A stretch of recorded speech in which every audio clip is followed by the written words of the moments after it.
Hello and welcome to episode 10 of Two Guys, Zero Planners. Urban decided to have an argument with his carport, so joining me this week, we've got Robo Jim from BYOB and just overall pen roaming fame. You go to quite a few pen shows. Hi, everyone. Yeah, last year I did, six pen shows. Philadelphia, Baltimore, Long Island, Chicago, San Francisco, Toronto. Yeah, 6 last year. Yeah. Probably gonna pump the brakes on it this year because I only have so many free days off, and I'd like to travel for non-pen related reasons too.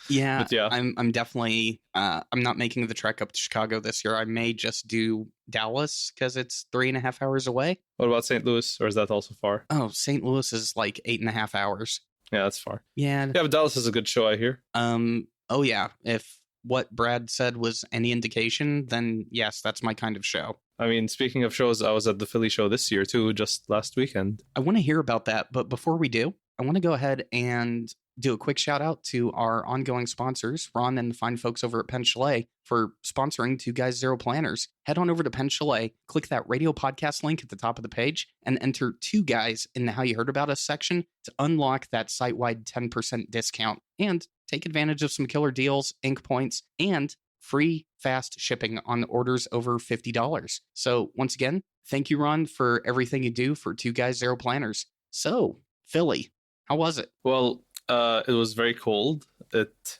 snowed a lot on Saturday, so there were a bunch of people that made it to the show from down south, most notoriously Ness, who several times before had told me that she had zero interest in going to any of those shows that are like in the cold Northeast. But she actually made it to this show this time, not as a vendor, just as a individual person. She brought a few things with her, specifically her collaborative pen with Sean Newton with the Brooks material. And yeah, it was a great show. I mean, this year it was a different hotel. It was at the Philadelphia 201 because the regular hotel, the Westin, was being renovated, but it was still overall a good show. I didn't actually stay at the hotel. I was staying with a friend because I like to save some money. And you know, saving money means buying more things at the show. It's a small show. It felt smaller this year, even though it might have not actually been smaller. It was basically held in the mezzanine of the hotel, so there's one big room on the inside with most of the expected vintage and new vendors, so to speak. Right. And outside of the mezzanine, there was also an area where people were selling and providing services. There were nib grinders like Mark Bacchus was there. Josh Lax was there too. Ian Schoen. A few other vendors here and there. Well, isn't Philly getting ready to be a hometown show for Schoen? Yes. So Ian Schoen is actually moving his workshop sometime later this year to Philadelphia. So I think that's why he actually made an express point to make it to the show this time to show off his wares. I actually bought something from him. I bought one of his 02 pens in copper, and this thing is heavy. It's 94 grams, which, wait, how much is that in ounces? I don't know. A lot heavier out of a pen than I think I would really actually enjoy. It's 3¼ ounces. Yeah, it's heavy, and I mean, I've kind of wanted something that heavy because it'll like stay in my pocket and not jostle. Okay. Specifically because it has the clip. If it didn't have the clip, I wouldn't want it to be that heavy because then it would just eat everything in my pocket anyway. Now, is the O2 a fountain or a ballpoint? No, that's his ballpoint. It takes a Fisher refill, but he also has a adapter to add any D1 refill. But he's going to be coming up with a fountain pen design later this year. No idea when exactly, just later this year. Okay, when he does that, I may actually look that way. Yeah. I still have my hatred for all things ballpoint and rollerball. That's fair. I am an equal opportunity writer in that sense. You always have been. I still get just massive hand cramps to the point where my coworkers now have purchased like cheap Chinese fountain pens themselves. And if they ever need me to sign something at work, which is becoming quite often, they will actually bring me their cheap fountain pen for me to use. Mm-hmm. Yeah, I mean, you know, if it doesn't work for you, it doesn't for you. It doesn't work for you. Apart from that, I mean, as always, Franklin Christoph is at the show. Oh, And yes, this was their return to the pen show circuit and the return of the SIG nib, which for people who aren't familiar, it's the stub italic gradient. It was a grind developed by the late Jim Rouse. Mm-hmm. And although his presence was definitely missed at the show, it was nice to see that Audrey Madison, Mike Madison's wife, but that's not to take away from her own skill. She had been working with Jim over the last several months before his passing, even to take up more and more of the nib grinding work for Franklin Christoph, and she's been confident enough in her own skill to reintroduce the grind with her own spin at the show this year. And everyone I know who bought one and tried one really enjoyed it. I got to try one. I also enjoyed it. Only reason I didn't buy one is just because, well, I already have too many things. Franklin Christoph is still on my list of pens to get. Same thing with a Crusac and a few others. Definitely a Woodshed Pen Co. also. I need to get some of their stuff, but I really want an FC45 with a SIG from Audrey. I heard nothing but good things from like 7 or 8 different people that tried her take on the SIG while they were at Philly. So I'm like really foaming at the mouth for that pen now. Mm-hmm. Yeah, I didn't buy any Franklin Christophs just because, I mean, I like the pens, but at this point I'm kind of past the hype. So I already have my own Franklin Christophs. I'm pretty happy with them. So it's a good pen. It's just, I think I can do without buying more of them. Although I did buy a fountain pen too. I got a Ryan Crusac Legend L12, which is his newest model. It's the number 5 model. It's basically the same size as the L14, but narrower. So narrower in the body and the section, and it fits a number 5 nib. And I got mine in Purple Heart, which is a very nice looking wood. So that was the extent of my purchases in Philadelphia. I bought a Schoen pen and the Legend L12, and I got 2 nib grinds done for me by Mark Marcus. So it was pretty simple, but I mean, you and I both know that, yeah, you can buy things and spend money at shows, but the real heart of shows is just like seeing the people. And I hadn't been to a show since the one in Toronto, and even then that was a small show, only a few hours in the afternoon. This was the first show I'd been since San Francisco, and it was fun to see so many familiar faces. We had people fly in from all across the country. It definitely is about the people. I mean, even in Chicago last year, it was great seeing you, Jesse, Michael, other Mike, just pretty much everyone. I mean, running into the people that I got to talk to online, and it's just like pen shows, first and foremost, yes, you can go find really interesting pens, but there is just a community that you get at a pen show that until you experience it, you don't know what you're missing. For sure. And yeah, it was great to like just spend time post show. You know, everyone's excited to show off the things they bought. You get to play with pens that you often wouldn't have otherwise tried in your life. I mean, there were some people that got to try some of my nicer nibs, and I don't know, someone tries it like a Blade Turk by Mark Bacchus. It's like, oh, I'm going to get that done tomorrow, and, you know, so on and so forth. So, yeah, definitely missed that aspect of the show. And honestly, although I initially wasn't too, like, interested in it, I think I'm going to be going for the Baltimore show, too. Maybe not the full weekend. Don't need to take Friday off, but hey, we'll see. I think that's the one good thing about Dallas. With it being a 2-day show, I can arrange my work schedule to where I can work a few hours like Friday morning, head down to Dallas for the afternoon part of Friday, and then just stay overnight, enjoy Saturday, and then I'm good. I can just drive right back home. I don't have to deal with an airport. And honestly, push comes to shove, if I can only make it for one day, it's not hard for me to hop in the car at 6 a.m, get to the pen show, enjoy myself, and then come home. Yeah, that's not bad either. I mean, that's the way I look at Long Island Pen Show for myself. It's a small show. I wouldn't tell, if you don't live close enough to it that it's not a big deal, you don't really go for the Long Island show, especially because the show's held in a university rec center, not in a hotel. So when things are done, it just closes down. So no one else has anywhere else to go. But yeah, it's still fun. I'm trying to imagine how I would fit in a situation like Long Island. I was kind of always avoiding stepping foot in campus when I was in college to begin with. So stepping back into a college campus, even for a pen show, I think would just like make the hair on the back of my neck stand straight up. I don't know. It just seems weird.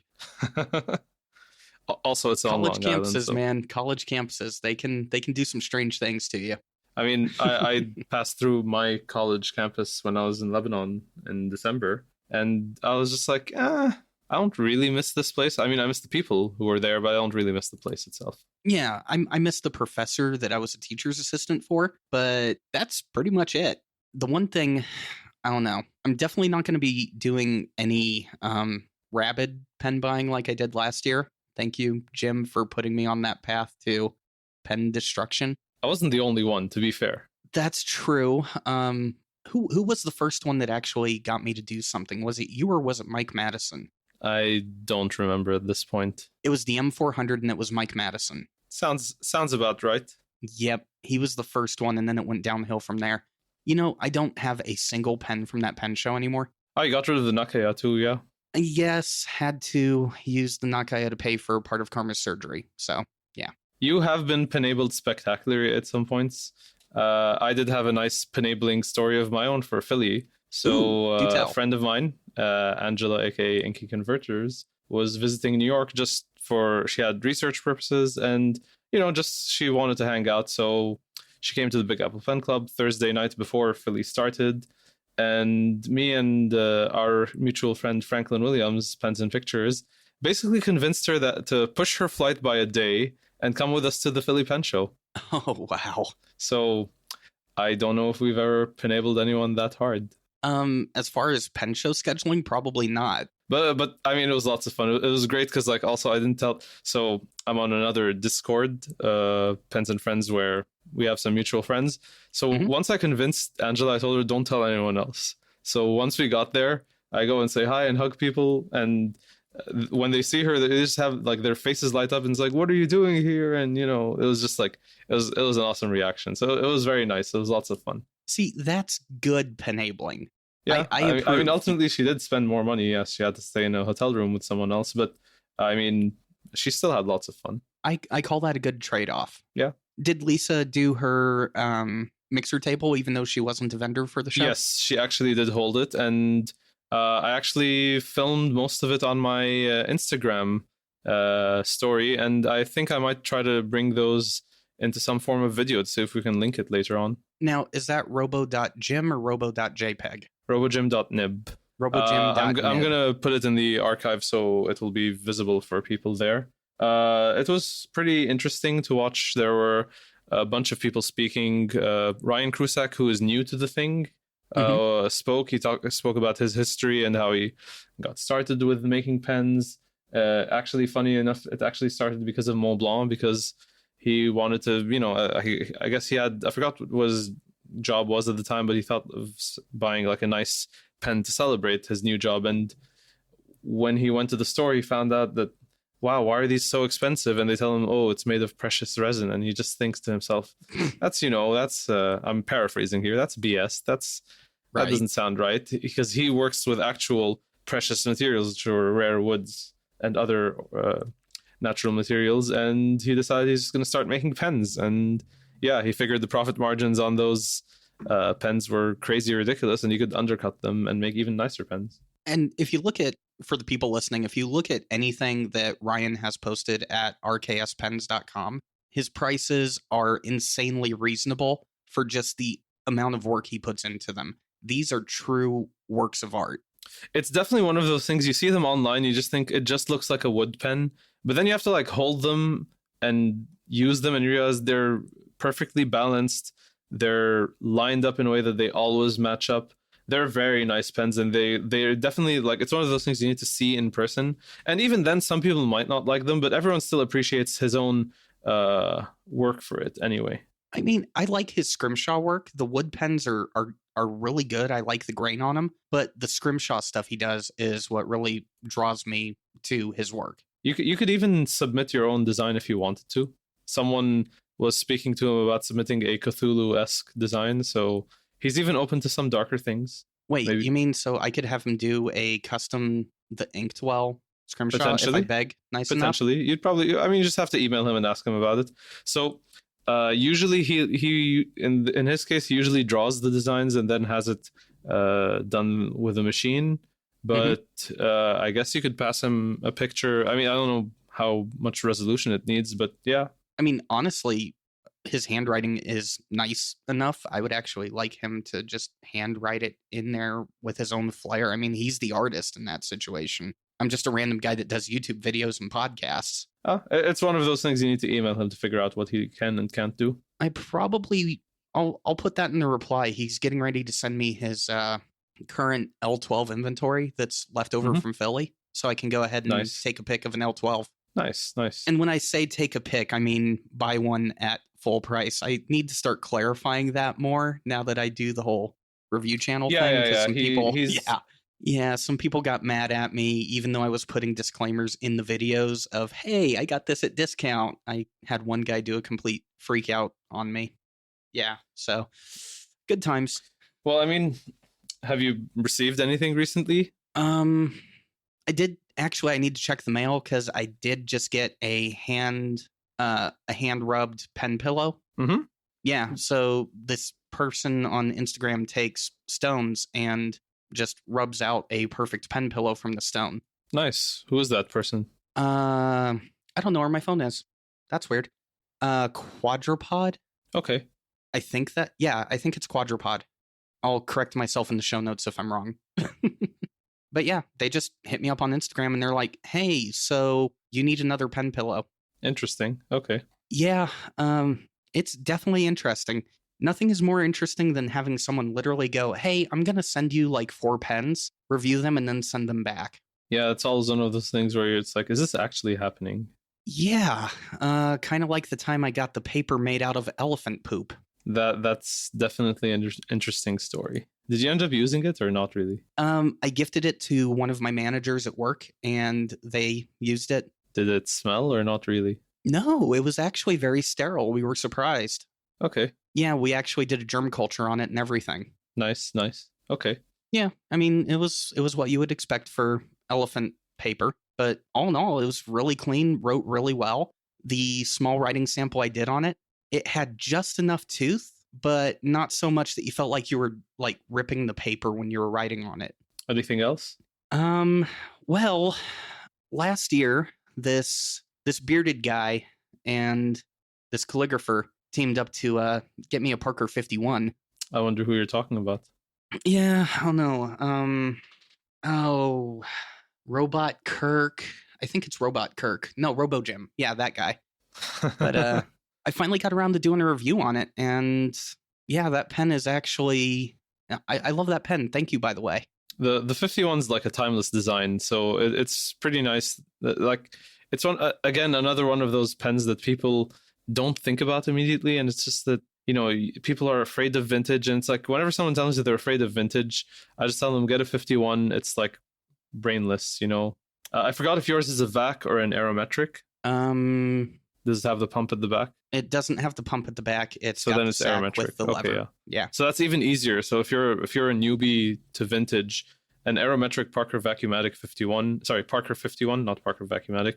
An aerometric Parker 51 is super simple, easy to clean, basically indestructible as long as you don't like crush it or something. Right. Yeah. And they're for the most part nice writers. It's harder to find broader nibs, but you can still find them. They just cost a bit more. I probably do the sacrilegious thing when it comes to filling it. Since I clean my pens before switching out inks completely, I will take the nib housing off. I'll take the hood off of it, and then I'll actually go ahead and pull the entire feed. Yeah, that's how you would do it. And then I go ahead and use a syringe to fill it. That way I can top it off completely. See, there's nothing wrong with that. The only thing I'd warn is that if you always disassemble your pen that way, you just expose yourself more to the risk of breaking parts, but it's not necessarily going to happen. It's just something you have to, be conscious of in case it happens. Yeah, practice on a Wingsung 601 a few times before you go do that to your Parker 51. I did actually bust another one of my Wingsung 601s while fixing something with its pump at the back. I tore that diaphragm, so that one's gone, but it was only $15, so whatever. Yeah, Urban sent that one to me in a care package of Chinese pens, and I was like, well, it's enough like my Parker that I can go ahead and experiment on this one and not feel guilty if I screw something up. Yep. Speaking of which, pen acquisition question. If you had to choose between getting the Wancher True Ebonite or the Esterbrook SD with the nib attachment, which would you go for? That is an interesting question, because the Wancher Ebonite, it's an interesting material, and for anyone who's never had an Ebonite pen, it's a straightforward way to get that experience. It takes a Yovo nib, if I'm not mistaken, so both of them are kind of the same pen. They have that, classic tapered cigar shape. And the Esterbrook, it's a historic brand brought back the right way this time, not like the first time it was brought back. Well, we don't need to go further into that. I mean, in a past podcast life, we had a very long rant about old Esterbrook, and new Esterbrook is, I mean, I kind of like what they're doing. They're on the pricey side, in my opinion, but they're still well done, so I can't hold that against them. And I like the new colors they've introduced, and the fact that you get to use the old nibs on them is just like, it's a nice way to like leave a nod to the old vintage pens without going completely the way down of like just bringing back the old pens as is. I don't know. I think I'd go for the Esterbrook. See, I was on the fence, leaning more towards the Wancher, but once Kenro released the Evergreen, yeah, it's a nice color. Yeah, I saw that in Mike Madison's Philly video, and there are more colors coming too. Really? Yeah. Ooh. Okay. I may have to hold off on the SD. There's more colors coming though. Yeah, I may have to hold off on the SD to see what the other colors are then. Yeah, I keep saying I want to get one so I can send it off to Hiroko in Japan of Bokumondo fame, because that black one, it's just screaming for someone to like lay some art down on it. So we'll see. And if you pick up the SD, the one thing you can always do is like contact Jessie Coles over at Vintage Pen Shop. And odds are, if there's a vintage Esterbrook nib that you want, she can probably either A, sell you something from her stock, or find it for you. Yeah, it was great seeing Jessie at Philly too. She was there. She's like pen show mom in a way, almost. Yeah, for sure. I mean, I already have a good SD nib I do enjoy writing with, but if there was one more I'm still looking for, it's the 9314 in broad, which is their stub. And yeah, that's one I want. But yeah, so there's that. So those are your new acquisitions. I did have one more pen arrive in the mail basically the day after I left to Philly, and I got a Pen BBS 355, which for people who aren't keeping track of all of their crazy number schemes that don't necessarily make much sense, this is their take on the bulk fillers style system that is made famous by Conid, but was actually not invented by Conid. They just innovated with a certain locking mechanism on it. I think it's an okay pen. It's definitely not built to the same level as a Conid, and that's why it costs 10% of what a Conid costs. They do come in cool acrylics. I mean, a Conid's going to set you out, what, 400 minimum? Yeah, that's for like the slim line. A regular that would be basically the same size as this 355 is closer to 500, 550, depending what extras you get on it. So yeah, it's definitely way less than that. I got mine for 38 shipped from China, and it's in the Galaxy finish, which is this cool blue-black that has a nice iridescent chatoyance according to how you turn it. I really like the body. I do think it would be nicer if they upgraded a few things for the body anyway. So the piston nut that actually holds the whole bulk filler assembly in is made of all plastic. And I'd already had the 456, which is their vac filler that I received, and that one's made of metal, so this feels like a step down, even though it kind of cost the same. Maybe this one's slightly less. Also, I could have gotten it in a demo, but I'm not a huge fan of demos, so I got the blue one. But a small ink window would be nice, not just to see the ink level, but also to see if I've actually engaged the piston properly, because it's kind of tricky without seeing what you're doing. Yeah, an ink window definitely would help in that situation. So Yeah. if you had to go between the vac filler and the bulk filler, which would you go for? Like if you were to buy 456 them every again? time. 456 every time. Yeah. I like the shape more. It feels a bit more substantial. And there's this idea. I forgot who told me that Pen BBS uses multiple different factories for different models, and I can Hmm. definitely see that. I can definitely see that some pens are made by certain other companies, and I have a lot of Pen BBS now. I've bought four of them so far. I have the 309, which is their basic piston filler. I got the 456, which is the vac filler, the 322, which is the smaller number 5 sized pen, and now Hmm. this 355. And yeah, I mean, I like the work they do. I think it's cool that they can bring interesting filling systems to a lower price point. They're kind of doing what Twisby was initially doing about 4 or 5 years ago. And they're playful pens. Now they put out two new pens and they're already sold out. They have the 471, I want to say, which is their pocket pen.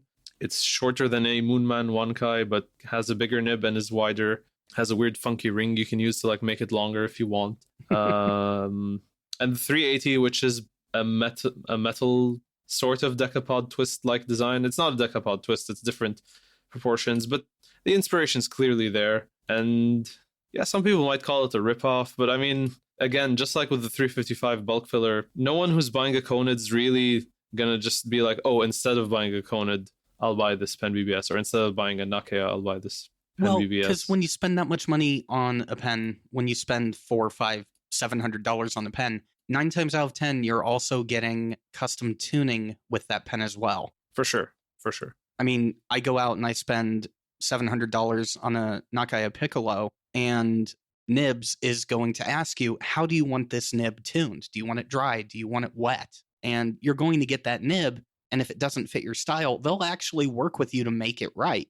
You're not going to get that from Pen BBS. Yeah, for sure. And I mean, even going beyond that, I was just saying, so if I'm someone who doesn't have the capacity to spend money on a Nakaya, this is a way for me to like dip my toes into the water, see if I like the design.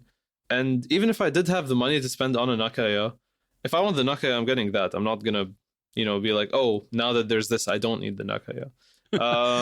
Right. Yeah. Once the budget is there for the pen that you want, you're going to get that pen. Yeah, for sure. And I mean, I don't mean this in a demeaning way. I mean, I've bought expensive pens. I actually haven't yet crossed the $1,000 threshold. I'm still several $100s short of that. But I mean, Yeah. that still doesn't take away from my enjoyment of cheaper pens. I mean, I'm not super excited about new cheap pens, but hey, sometimes if there's something interesting, I'll jump on.